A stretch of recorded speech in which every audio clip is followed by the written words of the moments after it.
This is Peter with ProLifeNews.tv and NationalProLifeRadio.net, and I'm with Congressman Hunter, and you just spoke at the Blogs for Life conference that we have inside here at the Family Research Council. And what do you think about the bloggers and the blogging movement?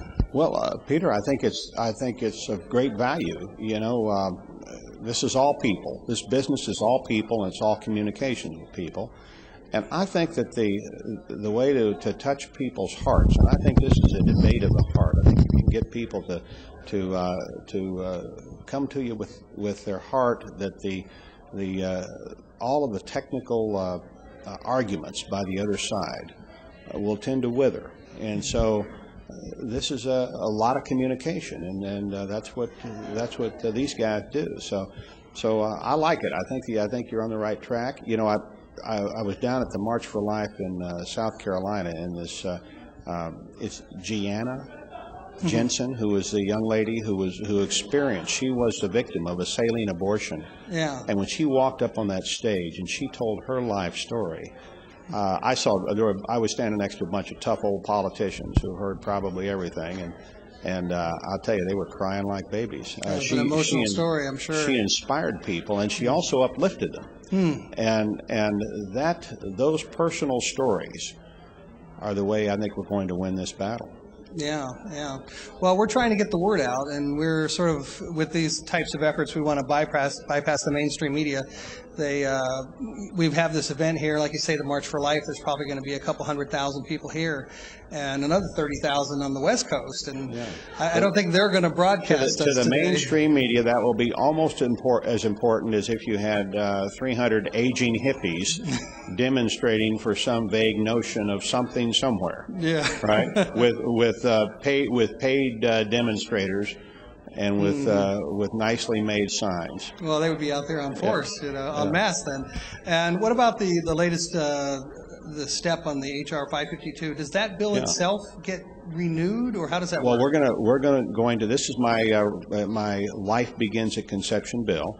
Last year we had about 100 co-sponsors. This year we're going to drop it right now, and when we drop it today, it will have 60 co-sponsors, and then we'll build on that. And so we drop it again today because this is a new Congress, it's a new session. So you can actually pick it up with the same name. You don't have to start a new bill. Yeah, but it's basically you do have to renew your co-sponsorship. I see. Get the congressman to sign on to it, and we start going through the hurdles again. And of course, you have a Democrat Congress right now, and that's going to make it tougher. But nonetheless, we fight this battle every day, and you keep fighting because it's right. And what do you think about some sort of connection between Senate and House? And as things get done in one place or the other, we don't really see a connection there. Do you see perhaps maybe working with Senator Brownback or others that are pro-life? Oh, you got great guys in the Senate, and Senator Brownback's a great guy on these issues, and we're going to work it hard, and we'll do what we can. Great.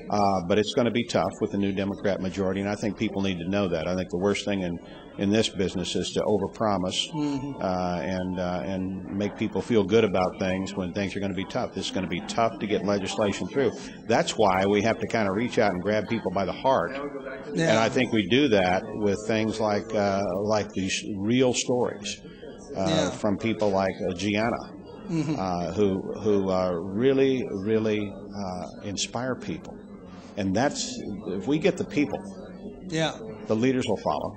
Well, if we can get a little bit more into the mainstream media, well, hopefully a lot of the people will come to us and they'll see things like this, and they'll want to look for more of what's really happening, because you're not going to see it. You won't see lengthy pro-life discussions. No, the real power of the mainstream media is to decide what goes on the cutting room floor and is never seen on TV. Yeah. It's not when they show both sides. It's when they decide that your side won't even be shown. Yeah. And so the editors in the electronic media are just as controlling and just as critical to the process as the editors in the written media. Sure. When they decide that story that's a compelling story, that interview with Gianna we're going to push that away. We're not going to use that. Instead, we're going to have some picture that's offensive, and we'll put that in the place of her, because she would bring people over to the other side. So the people that decide what you cut and what falls down on the floor and is never seen on television, those are very powerful people in the mainstream media. And, you know, I've come to the conclusion they're not very supportive of the pro-life movement. And it's a battle of words. I mean, they call us anti-choice, and they give it a negative connotation. And I don't mind being called anti-choice. I am anti-choice. I think choosing to kill one's child is not a very good thing to do. But it has a negative connotation. That's why we adopted the pro-life term for our movement. And so, as a matter of fact, there's been a lot of discussion about that. And Paul Schenck was talking about how he had a meeting, I think it was with the New York Times, and they had a whole room full of people, and they spent 2 hours talking about whether or not they would use the word pro-life instead of anti-choice. Something as simple as that. But we know it controls the hearts and the minds, and like you said, that's going to be a major influence.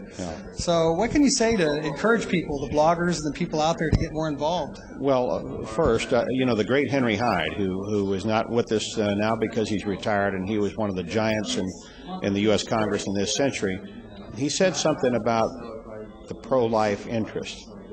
He said, "You're the only special interest in Washington that's not a self-interest. You're saving other people. You're helping other people. In fact, you're helping people who can't thank you, who can't support you, can't vote for you, unborn children." That's a stand of principle, and everybody should always feel good and feel energized about taking a stand of principle. Well, we certainly don't have an industry behind us. Yeah, like Planned Parenthood, of course. We're not enlarging the subsidy on some government program. We're not doing something that's going to help a business.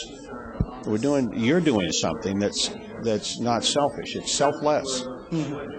I think that reaches out and touches people and inspires them. So keep doing it. Thank you. I appreciate that. I appreciate you taking the time with us, Congressman Hunter, and get on out there and do great. We think you're going to do great in this election. We're going to put 10 hunters in a 5-person motorhome. We'll see how compatible we are. We're going to kick off the presidential campaign in South Carolina on Thursday. We're going to take our caravan east. And if people want to see some of our stuff on how I've been chairing the Armed Services Committee. Security is important to me. If they go to peacethroughstrengthpac.com, they can see some of the commercials we've been running in South Carolina. All right. So great. Well, I know they'll be exciting. I think so. Right. Well, thanks again. We appreciate it. Again, this is Peter with ProLifeNews.tv and NationalProLifeRadio.net, and we're at the Family Research Council, and we hope you come around and view all the things that we're going to do to try to spread the word of the pro-life movement and representatives that are out there representing us.